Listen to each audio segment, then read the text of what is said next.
Is Lainey with Fine and Dandy Aussie Doodles. Today I have my 3 kids with me, so I'll introduce them. This is Stella. She is an miniature Aussie, and she is considered a black tri.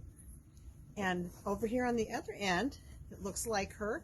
This is her litter mate, and this is Gracie, and she is a red tri. So if you see, we have tri because they have 3 colors: white, black, and red, and dark kind of like a red, white, and kind of a burnt brown. So they're a red tri.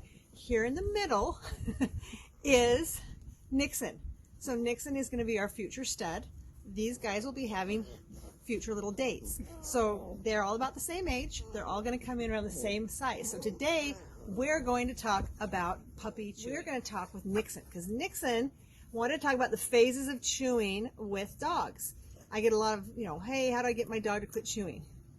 First thing is hopefully start young if you come and get a new puppy. So remember, there's phases. There's the phase where their teeth are coming in. There's the phase where they're losing their baby teeth. And then there's a phase where their big teeth are coming in, their permanence. And so there's 3 phases where they just chew. And I like to be able to stop the habit and have it not become like a comfort where in their adulthood they're going to continue to chew. So when puppies are new, they're kind of biting at you. They're grabbing your hands, or grabbing your pants, or grabbing your shoes.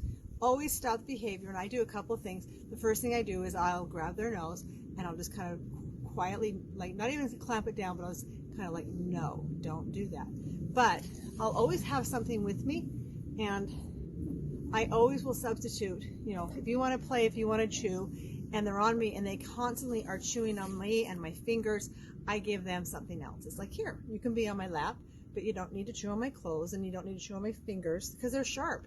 If you have kids, they're going to say, oh, the dog hurt me, their teeth are sharp. See, he is in a really big chewing phase in his life right now because he's losing his baby teeth. And so this is an elk horn.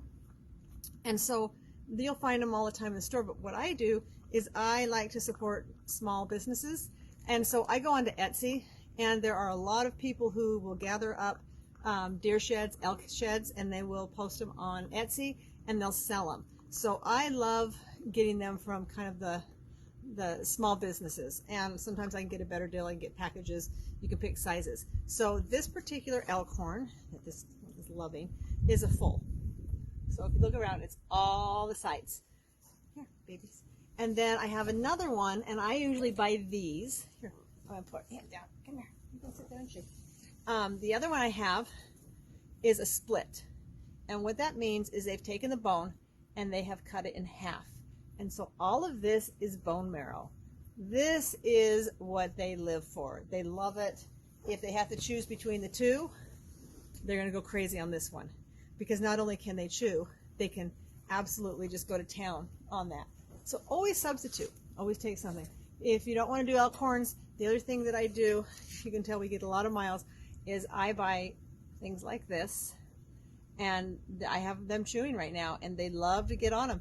Yes, they're sharp, but I'd rather them be doing this to this toy instead of my furniture. There's another one I use, but just look at the products, see if they're safe and big enough that they're not going to swallow it. Or if you buy a toy and it starts falling apart, get rid of it. If they're starting to chew and eat shavings, get rid of it. These ones, with my dogs, all they can do is do some damage on it, but it's not falling apart. Oh, there you go. So just always replace it with that. The other thing is lesson learned. I've been doing this for a while, but lesson learned. I have a new little puppy, Gracie, and we have a piece of furniture that sits outside, and she just was laying under it. It was her safe place. She liked being there. It was her place to kind of hide and lay out. And I didn't even stop for a second to realize that the legs are wood. So always keep an eye on your dog.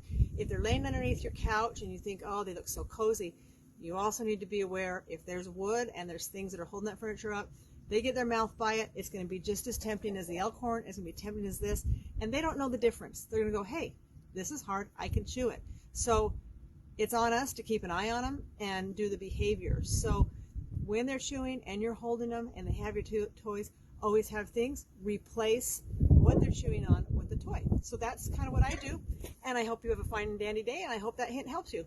Take care. Bye-bye.